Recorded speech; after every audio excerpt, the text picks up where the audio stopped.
नमस्कार दोस्तों, हमारे YouTube चैनल फोकस स्टडी में आपका स्वागत है। इस चैनल में आज हिंदी का क्वेश्चन पेपर 3 हल कराया जाएगा, तो चैनल को सब्सक्राइब करें और वीडियो अच्छा लगे तो लाइक एंड शेयर करें। धन्यवाद। चलो क्वेश्चन पेपर 3 हिंदी चलते हैं। पहला क्वेश्चन है, निम्न में से तत्सम शब्द है। निम्न में से तत्सम शब्द है। पहला ऑप्शन है जमीन, शून्य, खुद, मजबूत। तो इसमें सही ऑप्शन होगा शून्य। शून्य एक तत्सम शब्द है, बाकी सभी तद्भव शब्द है। जमीन का तत्सम शब्द होगा क्षेत्र। शून्य का तद्भव शब्द क्या होगा? सूना। सूना। खुद एक फारसी भाषा का शब्द है। मजबूत देश शब्द है, तद्भव शब्द। नेक्स्ट क्वेश्चन पे चलते हैं। निम्न में से विदेशी शब्द है। निम्न में से विदेशी शब्द है। पहला है पेड़, खंड, तालाब और कपड़ा। तो इसका सही ऑप्शन होगा तालाब। तालाब एक विदेशी शब्द है। नेक्स्ट क्वेश्चन, जमीन का पर्यायवाची नहीं है। जमीन का पर्यायवाची नहीं है। धरती, धरणी, विपट और धरिणी। तो इसका सही ऑप्शन होगा विपट।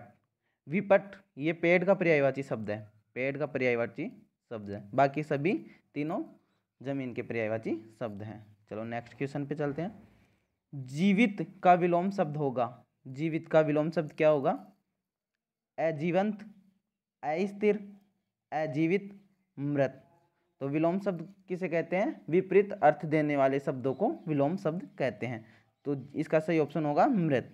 जीवित का विलोम शब्द क्या होगा? मृत। नेक्स्ट क्वेश्चन पे चलते हैं। कौन शब्द में प्रत्यय नहीं है? कौन शब्द में प्रत्यय नहीं है? लोगों, पशुओं, सदस्यों और पीढ़ी। तो इसका सही ऑप्शन होगा पीढ़ी। पीढ़ी एक मूल शब्द है। लोगों में लोग मूल शब्द है, इसमें ओ प्रत्यय लगाकर इसको बहुवचन बनाया गया है। इसमें भी ओ प्रत्यय है, इसमें भी ओ प्रत्यय है। नेक्स्ट क्वेश्चन, मिलजुल समास विग्रह होगा। मिलजुल का समास विग्रह क्या होगा?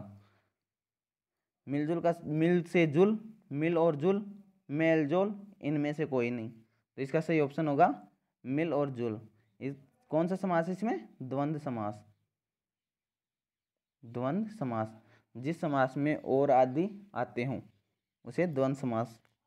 दोनों शब्द प्रधान हो, दोनों शब्द प्रधान हो, प्रथम शब्द और द्वितीय शब्द दोनों प्रधान हो। नेक्स्ट क्वेश्चन, निम्न में अवयव है। निम्न में अवयव है। समास, खंड, एक, व्यवस्था। अब ये देखो अवयव किसे कहते हैं? अवयव वे शब्द होते हैं जिन पर काल, लिंग और वचन का कोई प्रभाव नहीं पड़ता, प्रभाव मुक्त होते हैं। तो इसमें समाज, इसमें काल और वचन का, लिंग का प्रभाव पड़ता है, तो ये नहीं होगा। खंड पे भी पड़ता है।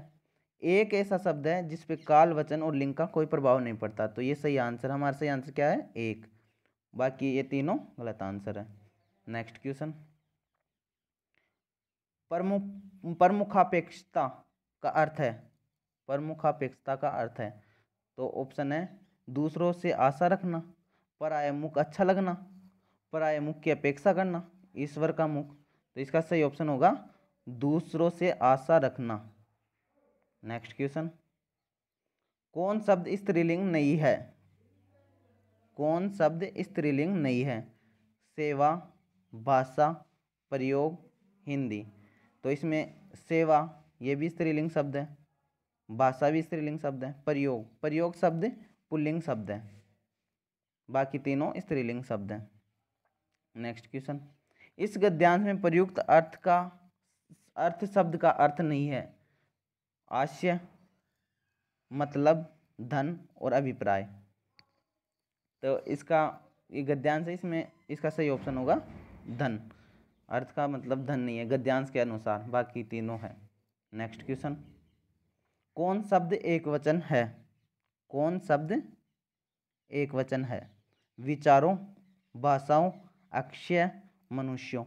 तो आप देखो इसमें सही ऑप्शन होगा सी, अक्षय। बाकी सब तीनों ऑप्शनों में ओ प्रत्यय लगाकर इसे बहुवचन बनाया गया है। विचार प्लस ओ बहुवचन बनाया गया, भाषा प्लस ओ बहुवचन बनाया गया, मनुष्य प्लस ओ बहुवचन बनाया गया है। तो इसका सही आंसर क्या होगा?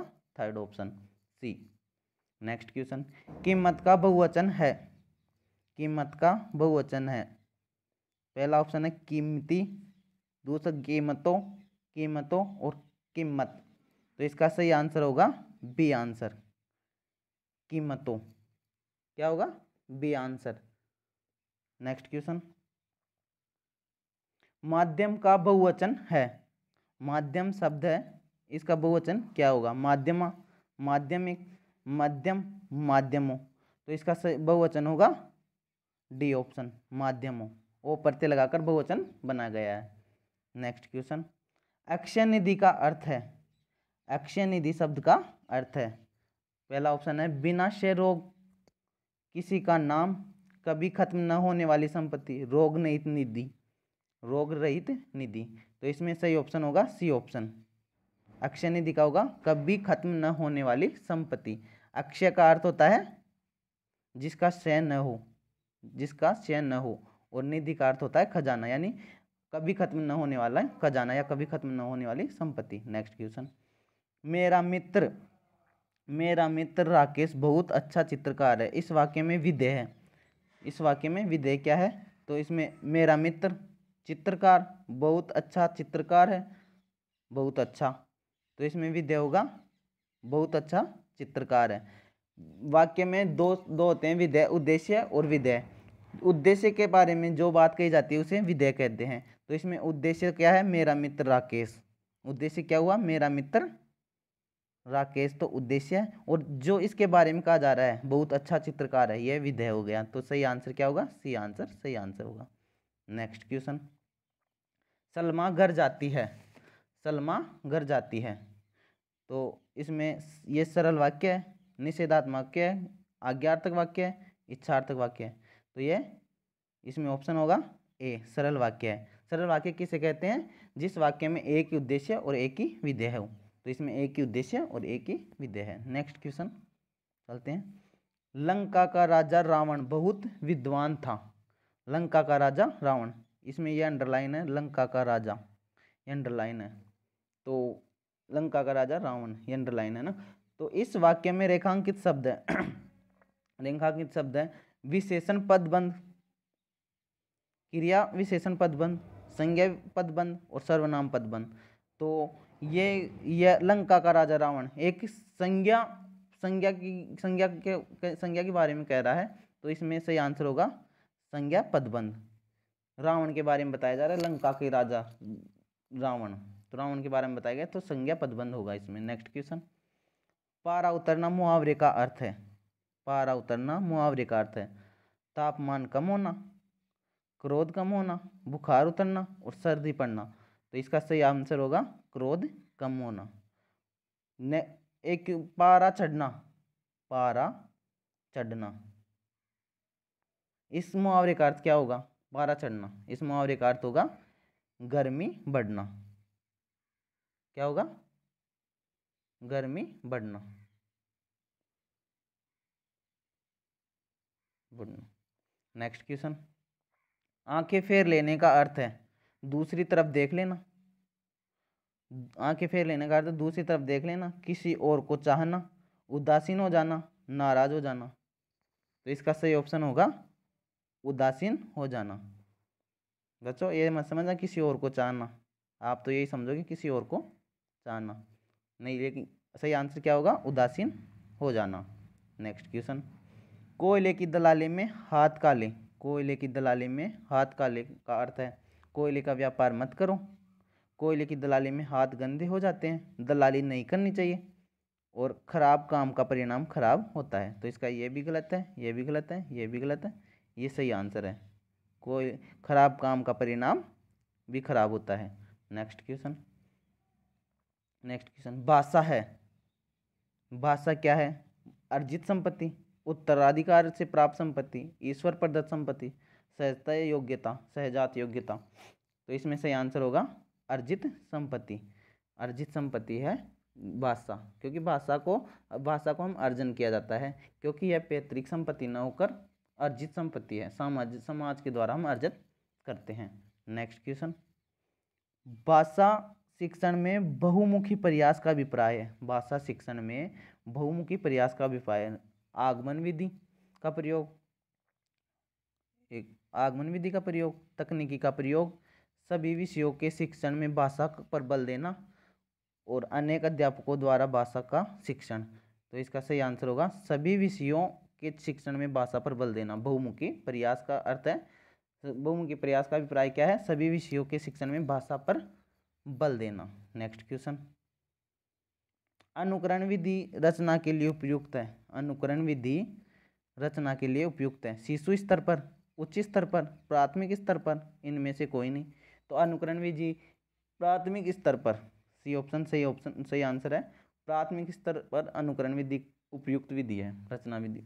नेक्स्ट क्वेश्चन, विद्यार्थियों में भाषा के प्रति रुचि के विकास में किस प्रणाली की भूमिका सबसे अधिक है? भाषण की, साक्षात्कार की, प्रश्नोत्तर की, अवलोकन की। विद्यार्थियों में भाषा के प्रति रुचि विकास में किस प्रणाली की भूमिका सबसे अधिक है? तो इसमें क्या ऑप्शन होगा? अवलोकन। अवलोकन सही आंसर होगा। अवलोकन के द्वारा हम भाषा में रुचि विकसित कर सकते हैं। नेक्स्ट क्वेश्चन, भाषा कौशलों की संख्या है। भाषा कौशलों की संख्या कितनी है? 5, 4, 3 और 10। तो इसका सही ऑप्शन होगा 4। कौन कौन सी है भाषा कौशल? सुनना बोलना,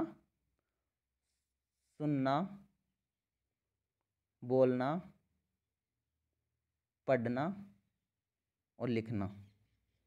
और ये क्रम से हैं, चारों क्रम से हैं, सुनना, बोलना, पढ़ना, लिखना। नेक्स्ट क्वेश्चन, श्रुत लेख से किस कौशल का अधिक विकास होता है? श्रुत लेख से किस कौशल का अधिक विकास होता है? श्रवण लेखन, वाचन लेखन, श्रवण वाचन, लेखन वाचन। तो इसमें सही ऑप्शन होगा श्रवण लेखन। श्रुत लेख सुनकर लिखना, क्या है? सुनकर लिखना। तो